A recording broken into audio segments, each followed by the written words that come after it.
you guys know, I don't really do anything scary. And it's not because I'm scared, but it's because, I'm not trying to die. That's that's what it comes down to. I'm not trying to die. But in today's video, we will be watching a scary video. Today, we are watching outdoor YouTubers who didn't return home. That is a very chilling scares. Storm de Buell was a 22-year-old Belgian YouTuber known for sharing his adventures across Northern Europe. He never spoke in any of his videos and instead used the ambient sounds of nature to make his viewers feel like they were right there with him. Deadass? Oh, I do gotta say something. I might have watched one of his videos because before I go to bed, I watch a lot of camping videos or like catching cooks videos. And while he started uploading videos in August of 2024, he'd actually been solo camping ever since he was just 19 years old. At one point, he even biked over 3,700 miles or over 6,000 kilometers across Sweden all on his own. So he had plenty of experience surviving in the wilderness alone. However, when nature turns unpredictable, even the most prepared adventurers find themselves struggling to survive. Tragically, that's exactly what happened with Storm on the night of October 29th, 2024. He was recording another video, this time traveling through the Jokkmokk region located in the Swedish Lapland, known for its beautiful snowy vistas and frequent aurora sightings. Is this Antarctica? Now, Storm usually parked his car in a nearby town and then ventured into the wilderness on foot with his camping gear. These trips often lasted multiple days, sometimes. I don't know if I can do this. Because as much as I love camping, it's one thing being able to okay, I watched enough, I know what to do, compared to actually being there. Because I feel like I know what to do. But if I dead ass be there and I gotta start a fire, I'm not patient enough for that little fire to start, you know what I'm saying? If it don't start within 30 seconds, I might crash out and, I might just dip. October 29th was the last day of one of these trips. He was making his way back and was only a day's walk away from his car. But it was quickly getting dark and continuing to walk would have been extremely dangerous. Wait, he's not gonna get made the decision to set up his tent and sleep for the night. A cold breeze was already sweeping through the region, prompting Storm to mound snow around his tent as a makeshift barrier before going to sleep. Unfortunately, nothing could have prepared him for the extreme weather he was about to encounter. Because just a few hours after setting his tent, the Jokkmokk region got hit by an intense blizzard with winds reaching up to 75 miles per hour or around 120 kilometers per hour. Snow quickly started piling up all around his tent as well. But worst of all, the temperature not only fell below freezing to 21 Fahrenheit or -6 Celsius, the strong wind made it feel as cold as 0 Fahrenheit or -18 Celsius. Maybe he realized the gravity of his situation at this point and wanted to contact his loved ones. Because at around midnight, his friend received a video of him showing his tent getting torn apart by the terrifyingly strong wind, with him stating, "Tonight it's going to get worse, Jesus Christ." He also called his grandmother right after and reassured her of his safety, stating, "It's snowing heavily here, but don't worry, I'll survive, you know." Then at 2:36 a.m., the Swedish authorities I hope he survives. This shit don't sound like it doesn't sound like a good ending. I need a good ending. Including a broken nose, and requested immediate help. Unfortunately, the strong wind made it impossible to reach him with a helicopter, and the snow obstructed any rescue efforts on the ground. The blizzard eventually subsided at around 10 a.m., and the rescuers rushed to Storm's last known location. Sadly, by the time they found him, it was already too late. The lower half of his body had turned purple due to the extreme cold, and even the blood on his face from the broken nose was frozen solid. Oddly enough, he was found roughly 1.6 miles or 2.6 kilometers away from his collapsed tent. It's unclear if he was forced to ditch the tent after it collapsed or if he set out before that happened.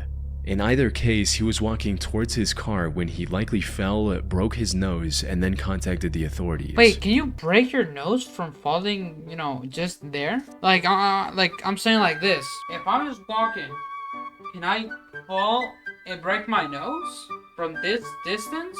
I didn't pay too much attention in physics, guys. The only silver lining in Storm's tragic end is that at least he died doing what he loved, as he told his father when he first started going on these solo better camping way trips, to go, I think. "Dad, it took me a long time to know what I wanted, but that's what I want."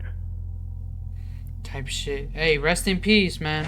Hannah Rose Moody was a 31-year-old YouTuber and influencer from Scottsdale, Arizona. And while most of her content on YouTube revolved around her faith as a Christian, her Instagram... Get in the word. What really costs to follow Jesus? Get in the word, faith over feelings. Understandable. Trust God's plan over your own. She was pulling good views. Some were doing better than others. Instagram account posted mostly different content. There she made regular Holy posts shit, about her 5.7 hiking adventures mil? across the rocky desert terrain of Arizona. Hitting the trails several times a week had become a natural part of her routine ever since she moved to Arizona 6 months earlier. And May 21st Isn't was like supposed to Arizona be no different. like one of the hottest She states? got up early and quickly drove to the Gateway Trailhead located in the McDowell Sonoran Gateway Preserve. She parked her car and began the roughly 4.5 mile or 7 kilometer. I know this is about to sound crazy, but I got a crazy story. This reminded me of there was this girl in the hub. She went naked in the Arizona, like there was like a trail, and I watched that video. I'm gonna keep it. It was a moderately challenging trail with a rocky path and noticeable elevation changes, but nothing Hannah hadn't tackled before. She felt fairly confident she could finish the hike in under 3 hours and even made plans to hang out with friends at lunch. Unfortunately, what started as just another ordinary hike ended with a devastating tragedy. Her friends were the first to sense something was wrong when Hannah didn't show up for lunch on time. She didn't send any messages about running late and wasn't picking up her phone either. It wasn't like her to ghost people out of nowhere. So, after waiting at the restaurant for many hours, her friends decided to check on Hannah at her home at around 7:50 p.m., hoping she was simply resting after a tough hike. But when they arrived at her house, her car was missing from the driveway, the lights were off, and the door was locked.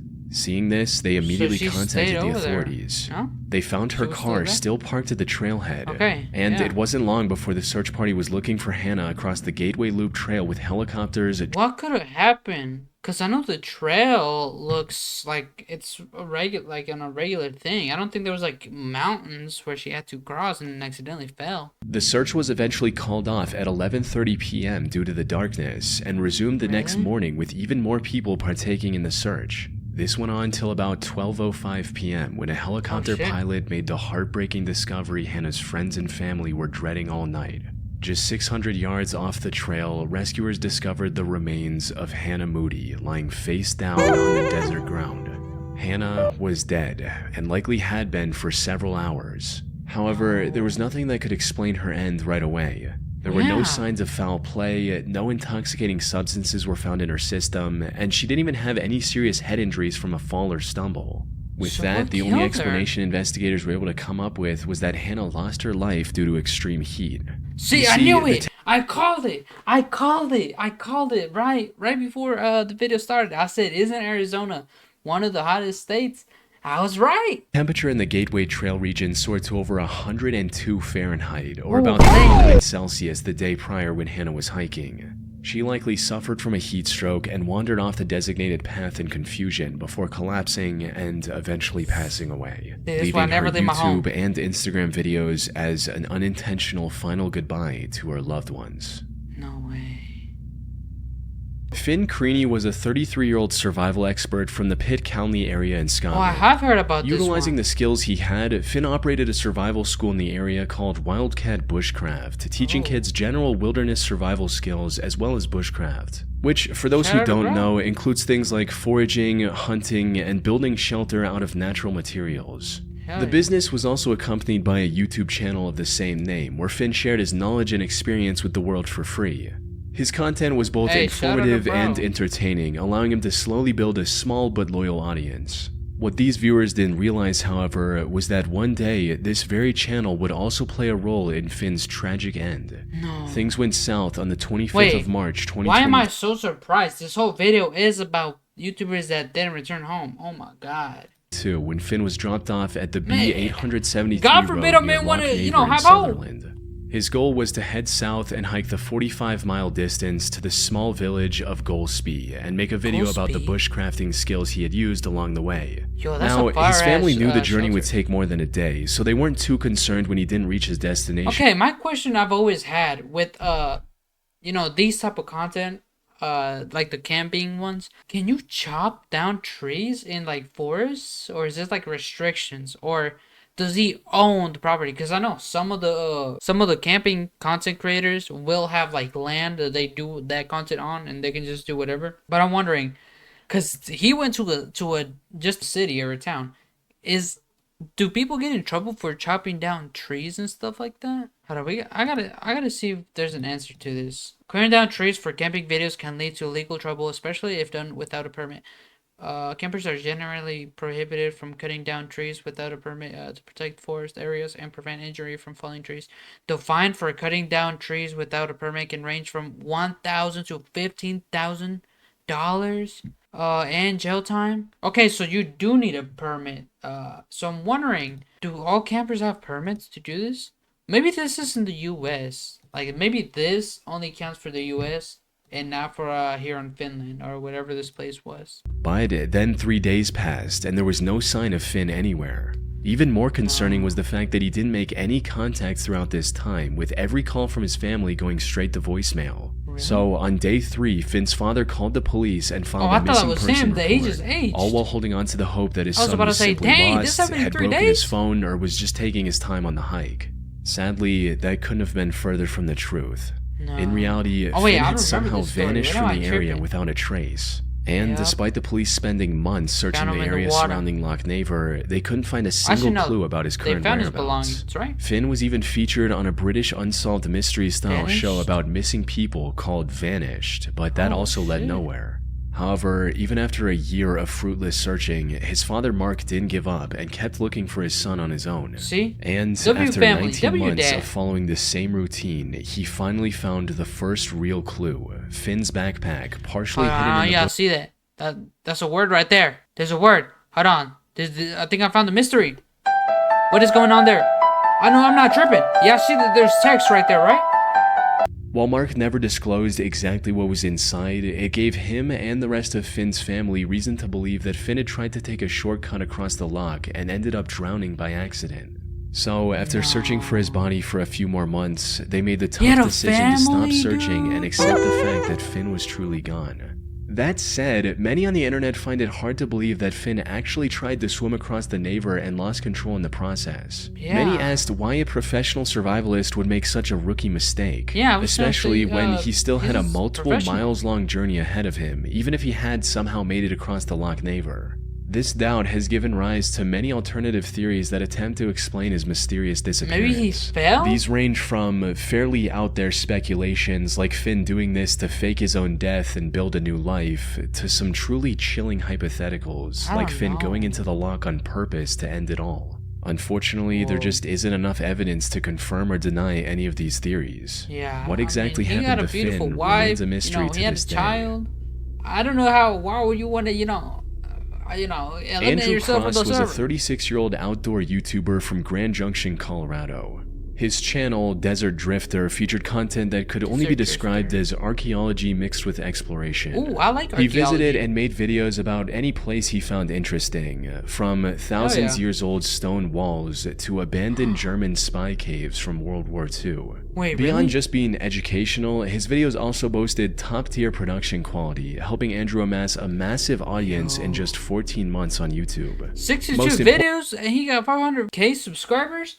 I'm running on 300 videos, and I still got 215, which you guys should probably subscribe. Importantly, his viewers loved his content and eagerly waited for the next upload. But then Andrew suddenly stopped posting after his upload in January 2025. Communicating with who? Some assumed he was simply taking a break, while others figured the delay was due to his next video taking longer to produce. It wasn't until the 2nd of February that viewers received the truth from Andrew's wife, Evelyn. And it was far worse than any of his fans could have imagined. Andrew had gotten into a horrible car accident. He was waiting at a stoplight on the intersection between 1st Street and North Avenue in Grand Junction while on his way back from shooting a video about the Bears Ears National Monument in Utah on January 31st, 2025. I was not expecting a car crash. Out of nowhere, an out-of-control car rear-ended Andrew at an extremely high speed, resulting in his car flipping over and causing severe brain damage. He was rushed to a nearby hospital almost immediately. Unfortunately, it was already too late. He spent over a month in the ICU and was put on life support. During this time, it became abundantly clear that Andrew sadly had no chance of recovering from his injuries. So, on March 4th at around 10:50 a.m., his family made the difficult decision to let him rest and remove the life support system keeping him on the edge of life. This was devastating news for his hundreds of thousands of fans who were blissfully looking forward to his next upload not too long ago. These fans also banded together and raised over $544,000 for Andrew's family in their time of need. I'm not gonna lie, this shit is sad. This is the guy! Agnar Nicholas Crystal. He was arrested 20 days later on February 21st and was later charged with vehicular homicide and driving under the influence. Yes! He's still awaiting conviction at the time of writing. Dude, that's so messed up. Omar, the thing my body do. You're on my screen. So, what? Oh my god, what are you talking about? Ignore that chatter, guys. That's a regular thing. Which, if you guys want to see some more, go ahead, join the live. You know what I'm saying? We do this every Thursday, Sunday. I promise it's not Monday. I promise it's not Monday. That is all about the video. Let me know what you guys thought in the comments. You know, this was a very sad but interesting video. Hopefully, this isn't my last video. Yeah, without further ado, I'm gonna see you guys in the next video.